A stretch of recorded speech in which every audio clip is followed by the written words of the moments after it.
वंदे मातरम। आप सभी का नेटवर्क 10 के खास कार्यक्रम चर्चाएं खास में स्वागत है। आपके साथ मैं हूं निशा रौतेला। पीएम मोदी ने कहा कि भारत और ग्लोबल साउथ के बीच मॉरिशस एक पुल की तरह है। मॉरिशस भारत का केवल एक साझेदार देश नहीं बल्कि ये हमारे लिए परिवार है। पीएम मोदी और मॉरिशस के प्रधानमंत्री ने पोर्ट लुइस में प्रतिनिधिमंडल स्तर की वार्ता की। इसके बाद भारत और मॉरिशस के बीच 8 समझौतों पर हस्ताक्षर किए गए।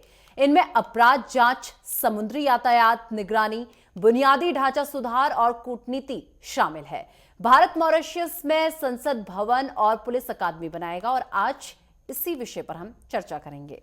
तो देखिए, 2 दिवसीय दौरे पर प्रधानमंत्री नरेंद्र मोदी मॉरिशस पहुंचे हैं, जहां पर आज उनका दूसरा दिन है। ऐसे में 8 समझौते बताए जा रहे हैं जिन पर भारत और मॉरिशस के बीच हस्ताक्षर हुए हैं। और ऐसे में इससे हमें क्या फायदा होगा, आर्थिक दृष्टि से क्या फायदा होगा, इन तमाम मुद्दों पर बातचीत करने के लिए तमाम गेस्ट हमारे साथ जुड़ेंगे, उनसे हम बातचीत करेंगे। और चलिए, इस पूरे मुद्दे पर हम चर्चा करेंगे। उससे पहले कुछ खास मेहमान इस वक्त हमारे साथ जुड़ चुके हैं। सबसे पहले आपका परिचय उनसे करवा देती हूं। वरिष्ठ पत्रकार रमेश ठाकुर जी इस वक्त हमारे साथ जुड़ चुके हैं। अर्थशास्त्री अश्विनी राणा जी इस वक्त हमारे साथ जुड़ चुके हैं। अंतर्राष्ट्रीय मामलों के जानकार मनन द्विवेदी जी इस वक्त हमारे साथ जुड़ चुके हैं। आप तीनों का बहुत बहुत स्वागत है। सबसे पहले रमेश जी, आपके पास आते हुए, मॉरिशस की अगर बात कर ली जाए तो प्रधानमंत्री की इस मॉरिशस यात्रा को आप किस तरीके से देख रहे हैं? देखिए, यात्रा कोई भी हो उसको बड़ी महत्वपूर्ण मानी जाती है। चाहे छोटा राज्य हो, देश हो या बड़ा देश हो, उससे फर्क नहीं पड़ता। लेकिन जिन चीजों पे हस्ताक्षर हुए 8 जो मुद्दे हैं, तो हम्म। मुझे लग रहा है हम्म। जब यूपीए की सरकार हुआ करती थी, जब मनमोहन सिंह जी के साथ में इसी तरीके के हस्ताक्षर हुए थे हमारे साथ में। हाँ। वहाँ की संसद का पुनर्जागरण करवाना, वहाँ के स्कूलों की मरम्मत करवाना, वहाँ के प्लेटफॉर्म, जो रेलवे प्लेटफॉर्म, इस तरह की कई सारी चीजें थी। लेकिन वो उनकी और हमारे बीच की आज चीजें कहाँ पे हैं, हम कहाँ खड़े हुए वहां। तो इस तरह की चीजें देखो, किसी और कंट्री के साथ में नहीं होनी चाहिए। इससे हमें बचना चाहिए और इस पे संशय होके और थोड़ा सा सतर्क भी रहना चाहिए। और रही बात मॉरिशस के साथ में, हमारे संबंध और एक साझा संस्कृति के तौर पे हमेशा से बढ़िया रहे हैं। और जिस तरीके से अभी इनका दौरा होता है और ये कहा जा रहा है कि शायद अगले महीने उनके भी जो प्रधानमंत्री हैं वो भी भारत आने को हैं। हाँ। तो जब वो यहाँ पे आएंगे तो फिर वो समीक्षाएं होंगी कि जब आप हमारे यहाँ आए थे तो इस दरमियान दोनों देशों के बीच में जो समझौते हुए थे वो चीजें कितनी आगे बढ़ी। आगे बढ़ी, और बिल्कुल। वो जो चीजों को लेके हम लोग बहुत ज्यादा एक ईमानदारी से जब आगे बढ़ रहे हैं, उसमें कितना और सुधार करने की जरूरत है, ये बड़ा अच्छा ये तस्वीर सामने आ जाएगी। लेकिन सबसे बड़ी बात ये है, जिस तरीके से विपक्ष ने भी अभी कोई और चैनल पे एक विपक्षी नेता कह रहे थे कि नहीं, ये तो सारे इवेंट होता है, हम्म। प्रधानमंत्री का तो जाना लगा ही रहता जहां था। उन्होंने अमेरिका का भी हवाला दिया और भी राज्यों देशों का हवाला दिया। लेकिन हमें पॉजिटिव होना चाहिए। हमें हर चीज को पॉजिटिव की तरफ से देखना चाहिए। और ये बात बिल्कुल सही है। जिस तरीके से अमेरिका आके दिखा रहा है, फिर चाहे कनाडा का मुद्दा हो जाए, चाइना का मुद्दा हो जाए, या नेपाल जैसे राज्यों में, वहाँ की चीजें बड़ी तनातनी हमारे साथ में हो रही है। और ऐसे में अगर एशिया के छोटे कंट्री हमसे जुड़ रही हैं, उनके साथ में हमारे व्यापार, रक्षा और आतंकवाद और इस सब चीजों पे जब हमारी बातें आगे बढ़ रही हैं, तो उसको पॉजिटिव नजरिए से देखना चाहिए, पुरानी बातों को भूल के।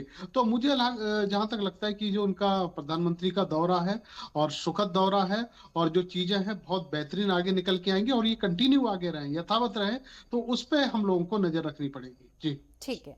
अश्विनी राणा जी भी हमारे साथ जुड़े हुए हैं। सर, आप इस यात्रा को आर्थिक दृष्टि से कैसे देख रहे हैं? देखिए, क्या है कि आज जो पूरा विश्व है वो एक परिवार की तरह से हो गया है, जो हम्म। कि भारत सोचता है। तो इसलिए परस्पर सहयोग के बिना आप कुछ नहीं कर सकते। आपको मार्केट चाहिए। आप अपना जो भी कुछ यहाँ पर प्रोडक्शन हो रही है, मैन्युफैक्चरिंग हो रही है, उसके लिए आपको मार्केट चाहिए। फिर दूसरा, ऐसे छोटे छोटे जो देश हैं, अगर भारत के साथ तो उनका पुराना वैसे ही नाता है, मतलब भारत से बहुत सारे लोग वो गए हुए हैं, तो वो जो कनेक्टिविटी है वो तो अपनी जगह पर है। लेकिन अगर भारत ऐसे देशों के साथ सहयोग नहीं करता, तो हमने देखा है कि हमारे पड़ोसी देशों के साथ भी कैसे चीन जैसे देश ने जो है वो अपना सहयोग करके और वहां अपना वर्चस्व जो है बनाया है, जो कि हमारे लिए भी मुश्किल है और विश्व के लिए भी मुश्किल है, और उसका हमने खामियाजा भी देखा है, चाहे म्यांमार हो, बांग्लादेश हो, पाकिस्तान में भी किस प्रकार से वो कर रहा है। तो इस दृष्टि से भी भारत की जो सोच है वो एक विश्व को एक परिवार के रूप में जो मानकर वो एक बहुत जरूरी है। फिर अब हम रेसिप्रोकल, छोटा देश है, उनको हम सहयोग कर रहे हैं, उनसे हमें बहुत कुछ मिल सकता है, टूरिज्म के हिसाब से है।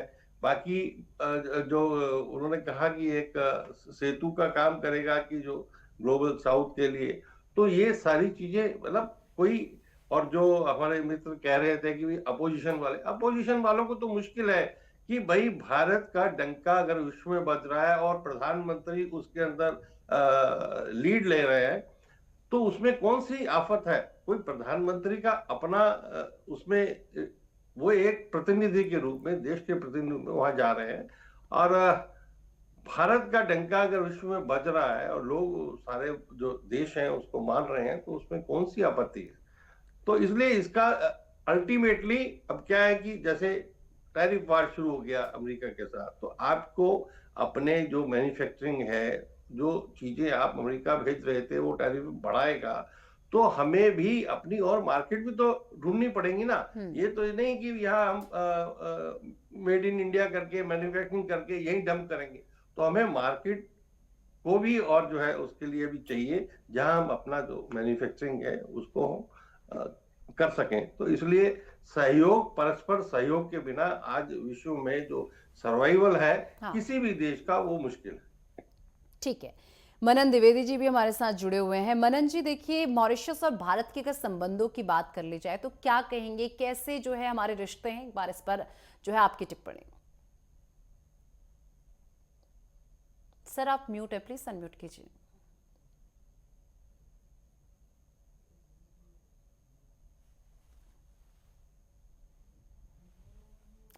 सर आप म्यूट हैं, प्लीज अनम्यूट कीजिए। मनन जी, आवाज मिल रही है आपको? प्लीज म्यूट है, आप अनम्यूट कीजिए प्लीज।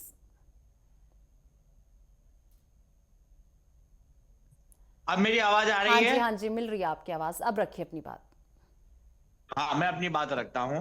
मैं यहाँ पर ये कहूंगा कि जो सबसे बड़ा जो क्या कहते हैं स्पेक्टेकल किया है प्राइम मिनिस्टर नरेंद्र मोदी ने, और इसको हम कहेंगे कि सॉफ्ट पावर की बातचीत है और कल्चरल डिप्लोमेसी, सांस्कृतिक कूटनीति, इसको लेकर प्रधानमंत्री मोदी 2014 मई से आगे बढ़े हैं।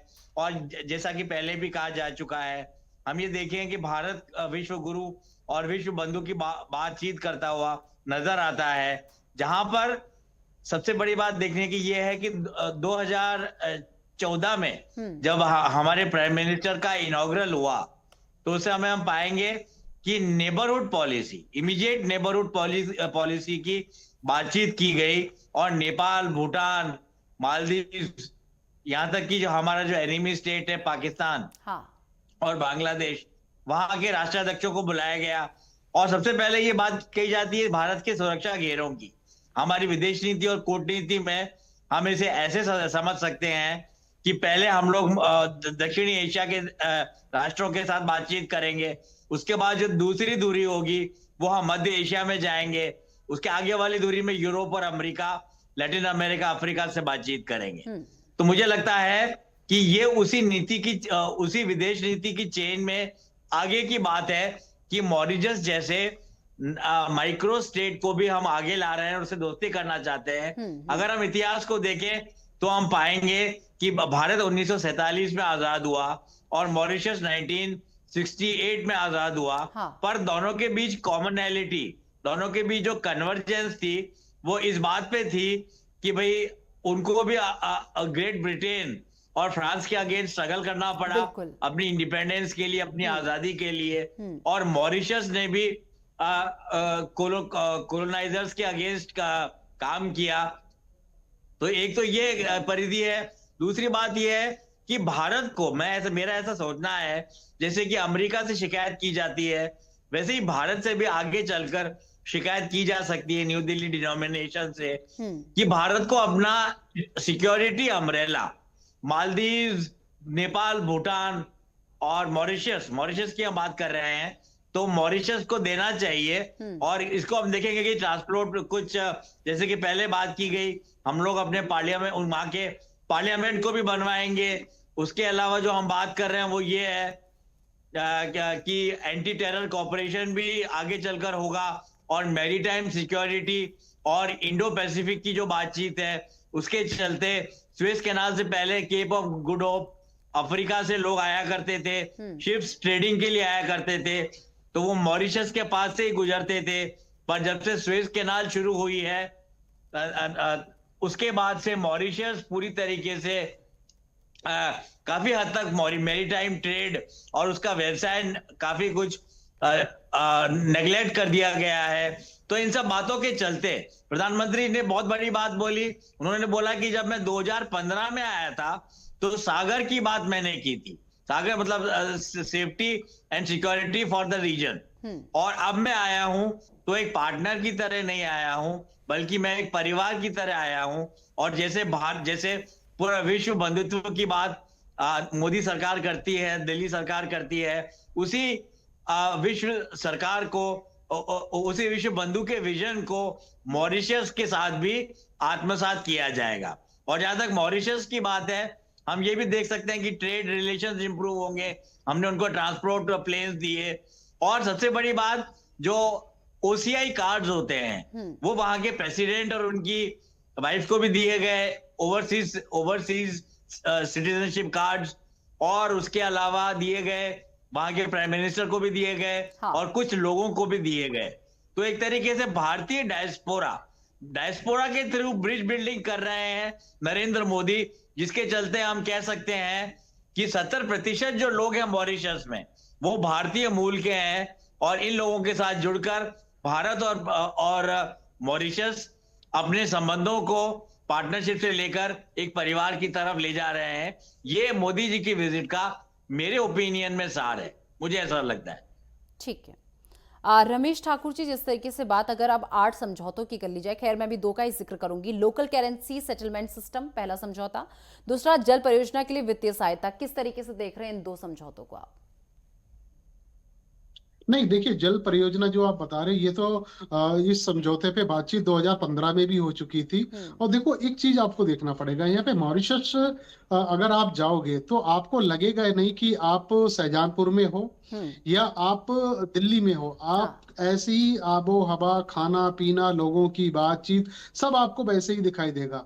लेकिन 2014 में जब नरेंद्र मोदी जी का उदय होता है सेंट्रल की राजनीति में, तो उस समय प्रधानमंत्री बनने के बाद में उन्होंने जितनी भी नेबर कंट्री हैं हमारी, उनसे सबसे पहले संबंध बनाने के लिए जो अटूट एक उन्होंने धागा बांधा था, उस धागे को तोड़ने के लिए चाइना ने जिस तरीके से हिमाकत की है वो सबके सामने है।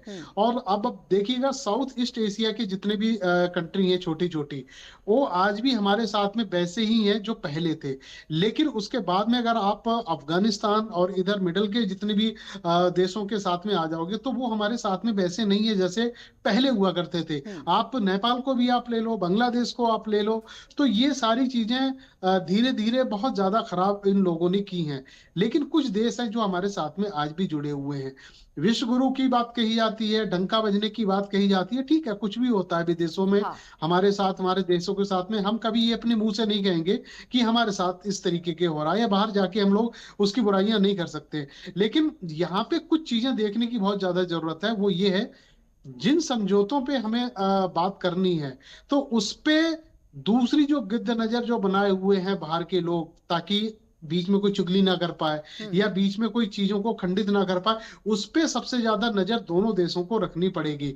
और मॉरिशस की जो एक तस्वीर जो निकल के आती है, वो कभी लगता ही नहीं है कि भारत ने जो कहा वो उन्होंने टाला हो, क्योंकि भारत को हमेशा वो बड़ा भाई समझ के चलते हैं। कुछ भी उनको अगर यहाँ से किसी भी लीडर ने, यहाँ तक कोई अपोजिशन भी अगर कोई उनको राय देता है तो उनको कभी नकारा नहीं जाता है। तो ये साझा संस्कृति है, मुझे लग रहा सदियों से जो चली आई है, उसको आज दोनों प्रधानमंत्री आगे बढ़ा रहे हैं। ये हमारे लिए और दोनों देशों के लिए बहुत अच्छी बात है। ठीक है अश्विनी राणा जी, अब जिस तरीके से लगातार बात समझौतों पर हो रही है, तो वहीं देखिए सूक्ष्म लघु और मध्यम उद्योगों में सहयोग, और देखिए किसके बीच, मॉरिशस का उद्योग मंत्रालय और भारत के एमएसएमई मंत्रालय के बीच होगा, जिससे स्टार्टअप्स, छोटे उद्योग और व्यापारियों के विकास में से सहयोग मिलेगा। आप किस तरीके से देख रहे हैं एक अर्थशास्त्री होने के नाते? ये बिल्कुल जो है, ये जो सहयोग के ऊपर एग्रीमेंट हुए हैं उससे अल्टीमेटली दोनों देशों को ही लाभ होगा। भारत को तो होगा ही। अभी एक और प्रश्न का मैं उत्तर देता हूं कि ठाकुर ने उस पे नहीं, आपने पूछा था कि जो लोकल करेंसी की बात है, भारत अभी जो है फोकस कर रहा है कि डॉलर को, जो उसका प्रभुत्व है उसको कम करने के लिए दूसरे देशों के साथ लोकल करेंसी में जो व्यापार करने के लिए, और उसके अंदर भारत एक के देश के साथ वो समझौता कर रहा है, वो जो कि हमारे लिए बहुत अच्छा है, क्योंकि डॉलर का जो डोमिनेंस है उसको खत्म करने के लिए। अब मैं आता हूं कि भाई एमएसएमई वाली जो बात कर रहे हैं कि वो सहयोग हमेशा से एक कंट्री के साथ दूसरे, क्योंकि हमारे यहाँ जो हब हम बना रहे हैं, और वो मान लो हमें कोई अपनी जो सप्लाई चेन चाहिए, तो हम चाइना की जगह वो वहां पर इंडस्ट्री जो है उसको एज ए सप्लाई चेन हम वहां से ले सकते हैं। तो इसलिए हर ऐसे देश के साथ उनका भी उसमें लाभ होगा कि वहां पर उनकी मैन्युफैक्चरिंग बढ़ेगी, लोगों को रोजगार मिलेगा, और हमारे लिए जो हम डिपेंडेंस चाइना पर थे, वो मान लो हमें वहां से कुछ एज ए सप्लाई चेन कुछ चीजें मिलती हैं, और अल्टीमेटली उसका फायदा जो है दोनों देशों को होने वाला है। ठीक है, मनन द्विवेदी जी, बात समझौतों की हो रही है, तो देखिए और समझौते भी इसमें छूटे हैं, जैसे कि समुद्री सुरक्षा सहयोग, और इसी के साथ आर्थिक अपराधों की जांच में सहयोग, प्रशासनिक सुधार और ट्रेनिंग, समुद्री शोध और सूचना साझा करना, ये तमाम जो समझौते, इन पर क्या कहेंगे आप? जी, इसमें मैं यहाँ पर ये बात कहना चाहूंगा कि मोदी सरकार के जो स्ट्रेस रहा है, दिल्ली मोदी सरकार की बात ही करनी पड़ेगी हमको यहाँ पर। भले ही 4 साल पहले, 6 साल पहले हम लोग कुछ और बोलते रहे हों, पर और अब कुछ और बोल रहे हों, पर क्योंकि हमारी सरकार है, तो एक चीज होती है, एक एंटिटी होती है सरकार में, वो है आपकी कैपेसिटी बिल्डिंग। तो स्किल डेवलपमेंट, कैपेसिटी बिल्डिंग, आत्मनिर्भरता, ये केवल नारे नहीं है, पर भारत अपने मिनिस्ट्री ऑफ एक्सटर्नल अफेयर्स के थ्रू अपने तत्वाधान में ऐसे कई कार्यक्रम चलाता है, जैसे कि आईटेक हुआ, और भी कई कार्यक्रम होते हैं, नो इंडिया ट्रेनिंग प्रोग्राम हुए।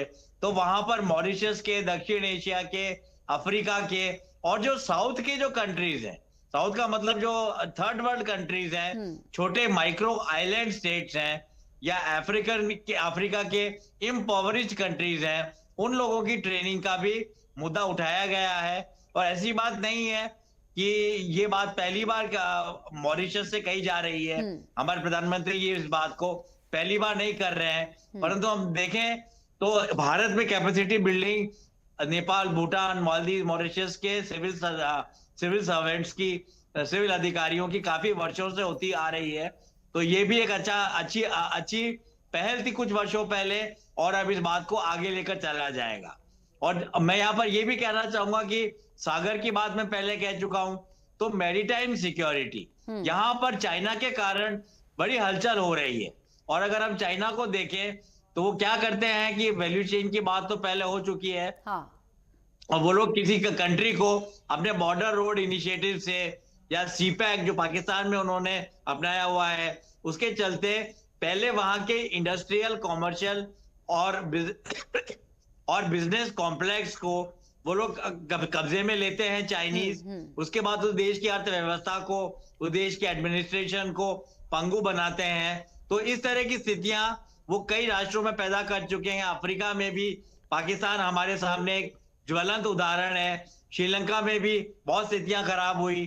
तो इस तरीके के आघात से जो माइक्रो आइलैंड स्टेट्स हैं, इनके सेपरेट ऑर्गेनाइजेशन है एशिया पैसिफिक में, इस देश को भी हमको चाइनीज हेजीमनी से, या चाइनीज इंपैक्ट और चाइना की जो वुल्फ वॉरियर डिप्लोमेसी है उससे हमको बचाना है।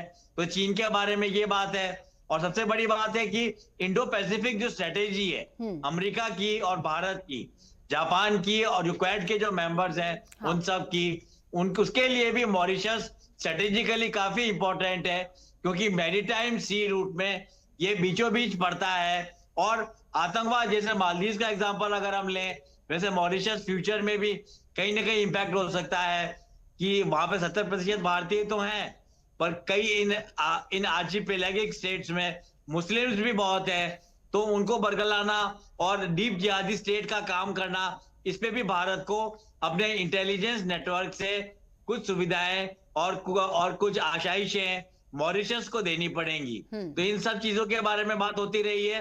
तो हमने स्किल डेवलपमेंट की बात की, हमने टेररिज्म की, हमने इंटेलिजेंस की भी बात की। हाँ। तो एक तरीके से अंतिम बात मैं यहाँ पर ये कहना चाहूंगा कि यूके ने उनका एक आर्चिपेलागो था, उस पर कब्जा कर लिया मॉरिशस में, और डिएगो गार्सिया भी मॉरिशस को देना पड़ा यूके को, जो बाद में लीज पे यूके ने 99 इयर्स के लिए अमेरिका को दे दिया। तो इस तरीके से हम भी, हमारे ऊपर भी दक्षिण एशिया में ये प्रेशर डाला जाता है कि हम लोग एक बिनाइन आक्रांता है पर, और बिनाइन हेजीमोन है। जैसा कि प्रोफेसर एस डी मुनी बताया करते थे, हम लोग जेएनयू के हैं, तो हम लोग एक बिनाइन आक्रांता है, पर इस एपिलेशन से इस तरह की अब्यूज, वर्बल डिप्लोमेटिक अब्यूज के क्यों होता है, इसके भी तह में हमें जाना चाहिए, और हमें ये कोशिश करनी चाहिए कि किसी भी और राष्ट्र की तरह हम लोग आर्म ट्विस्टर की तरह नजर ना आए, बल्कि हम लोग अपने इकोनॉमिक, ट्रेड, सिक्योरिटी और मानव सुरक्षा के अम्ब्रेला को मॉरिशस जैसे राष्ट्रों के लिए मुहैया करवाएं।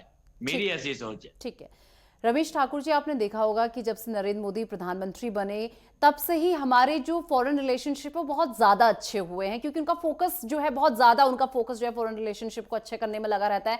अभी भी आप देखिए कि एक के बाद एक जो है उनकी फॉरेन की यात्राएं हो रही हैं लगातार, और ऐसे में भारत चाहता है कि हर एक देश से जितना भी हो सके हर एक देश से अच्छे संबंध बनाए जाए, जाके समझौते भी वहां पर किए जा रहे हैं। किस तरीके से देख रहे हैं प्रधानमंत्री के नरेंद्र मोदी के प्रधानमंत्री बनने के बाद जो हमारे ये अंतर्राष्ट्रीय संबंध है वो जो सुधरे हैं, उन्हें किस तरीके से आप देख रहे हैं? नहीं, इस लिहाज से कोई प्रधानमंत्री मोदी के अलावा जितने भी प्रधानमंत्री रहे, सब लोगों ने यही सोचा कि हमारे जो संबंध हैं फॉरेन कंट्रियों से और ग्लोबल स्तर पे जितने भी हैं सबसे अच्छे रहे। कोई यही नहीं कि हमारा संबंध किसी से भी खराब हो, लेकिन स्थितियां बिगड़ी हुई हैं। क्योंकि आज अगर ग्लोबल स्तर पे आप देखिएगा, कई देशों के अंदर बीच में लड़ाइयां चल रही हैं, उनसे संबंध बनाना या उनसे किसी तरीके से करार करना, समझौता करना, वो आज की डेट में सही भी नहीं होता है। अब स्थितियां बिल्कुल बदल गई हैं। ट्रम्प सरकार जब अमेरिका के में आती है उसके बाद से तो चीजें इस तेजी से बिगड़ी हैं जो सबको आपको सामने दिखाई दे रहे हैं। जिस तरीके से अभी वहां के प्रवासी भारतीयों को लाना हो और उनको बेड़ियों डाल के लाना हो, जबकि और भी देश हैं उनको बाइज्जत उन्होंने प्राइवेट प्लेन में उनको भेजा जाता है, हमारे यहाँ आर्मी वाले में भेजा गया। तो इनसे देख के लगता है कि कुछ चीजें बिगड़ी हैं, उनको संभालना शायद वक्त की मार है, या वक्त बताएगा कि जब सही माकूल वक्त आएगा तब ये चीजें सुधरेंगी। लेकिन बहरहाल अपने से जितना हो बन पड़ रहा है, जितना भी सही बनता है, उतना सरकार, केंद्र सरकार दूसरे देशों के साथ में संबंध स्थापित करती जा रही है। मॉरिशस के साथ में 2015 के बाद से अब तक जितनी भी चीजें हुई हैं बेहतरीन चल रही हैं। और इसके अलावा आप देखिएगा मालदीव का जिस तरीके से चीजें बिगड़ी, दोनों देशों में तनातनी हुई, कभी हमने सोचा नहीं था कि इस तरीके की चीजें कभी दोनों देशों के बीच में होंगी। तो बहरहाल वो भी सब चीजें पटरी पे आ गई हैं। और कुछ देश ऐसे हैं, जैसे बांग्लादेश का भी मामला चल रहा है, चाहे नेपाल हमसे रूठा हो, वहां पे चाइना दखलंदाजी हो रही है। तो इन सब चीजों से निकलने के लिए एक चुनौती तो है, मोदी सरकार के सामने चुनौती है। उस चुनौती से कैसे पार पाया जाएगा ये देखने वाली बात होगी। ठीक है, फिलहाल बहुत शुक्रिया आप सभी का हमारे साथ जुड़ने के लिए और इस पूरे मुद्दे पर हमारे साथ बातचीत करने के लिए। और चलिए मेरे साथ इस खास कार्यक्रम चर्चाएं खास में बस इतना ही। देश दुनिया की तमाम बड़ी खबरों के लिए देखते रहिए नेटवर्क 10। जय हिंद।